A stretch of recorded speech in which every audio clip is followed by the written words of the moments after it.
साईबाबांची बदनामी करणाऱ्यांना न्यायालयाचा दणका। साईबाबांविषयी मुलाखत देण्यावर गौतम खट्टर आणि अजय गौतम यांना राहता न्यायालयाची मनाई।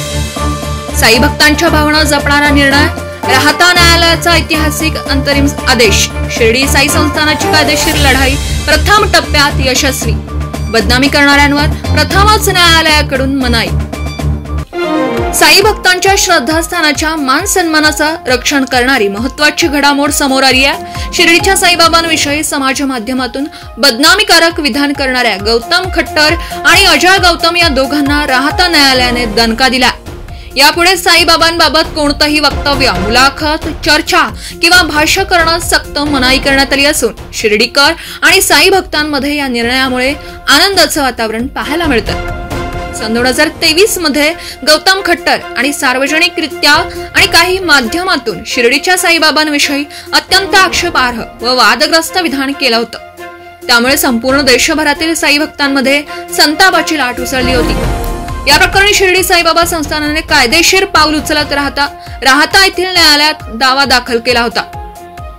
या प्रकरणात महत्त्वाचा निर्णय देताना न्यायालयाने खट्टर आणि अजय गौतम यांच्यावर साईबाबांविषयी कोणतेही विधान, मुलाखत आणि भाष्य करणाऱ्यांवर बंदी घालण्याचे आदेश दिल्याचं साई संस्थानाचे मुख्य कार्यकारी अधिकारी गोरक्ष गाडीलकर यांनी स्पष्ट केलं। श्रीयुत अजय गौतम आणि गौतम खट्टर यांनी बाबांच्या विषयी आक्षेपार्ह वक्तव्य केलेले होते आणि ते त्यांच्या YouTube चॅनलवर जे ते प्रसारित केलेले होते। या संदर्भाने भक्तांच्या अनेक तक्रारी ज्या आहेत त्या प्राप्त झालेल्या होत्या। त्यामुळे साईबाबा संस्थांच्या वतीने राहता येथील कोर्टात दावा दाखल केलेला होता आणि सुनावणीनंतर जे आहे ते मान्य न्यायालयाने त्यांना प्रतिबंधात्मक आदेश जे आहे ते पारित केलेले आहे। आपण बाबांच्या विषयी कोणतेही अवमानकारक जे वक्तव्य करू नये म्हणून। श्री साईबाबांच्या बद्दल यापुढे कोणी आक्षेपार्ह बदनामीकारक टिप्पणी केली तर त्यांच्या विरुद्ध जे आहे ते संस्थांच्या वतीने डिफेमेशन सूट जो आहे तो दाखल केला जाईल।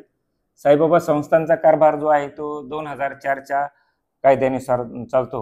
या ठिकाणी जे डोनेशन येतं त्याचा उपयोग जो आहे साईबाबा संस्थांचं 550 बेडचं हॉस्पिटल आहे, त्याचप्रमाणे आशिया खंडातलं सर्वात मोठं प्रसादालय आहे, एज्युकेशन कॉम्प्लेक्स आहे, भक्त निवास आहे। या ठिकाणी जे डोनेशन आपल्याला मिळतं त्याचा वापर जो आहे तो केला जातो।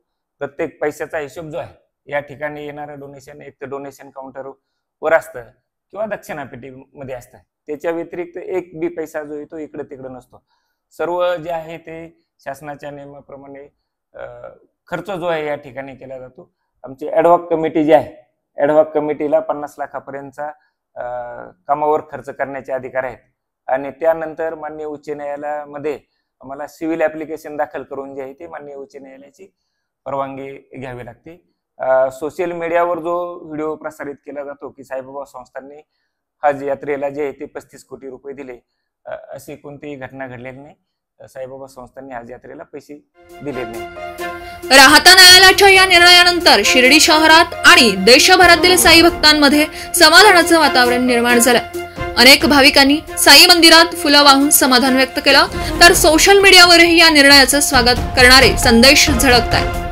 शिर्डीच्या साईबाबांविषयी अभिव्यक्ती स्वातंत्र्याच्या नावाखाली कोणीही अनुचित, खोडसाळ आणि धार्मिक तेढ निर्माण करणारी विधानं करू शकत नाहीत, हा ठाम संदेश या निर्णयातून दिसून येतोय।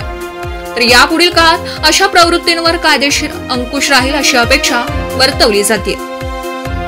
मनीष दवंगे, SP 24 तास, शिर्डी।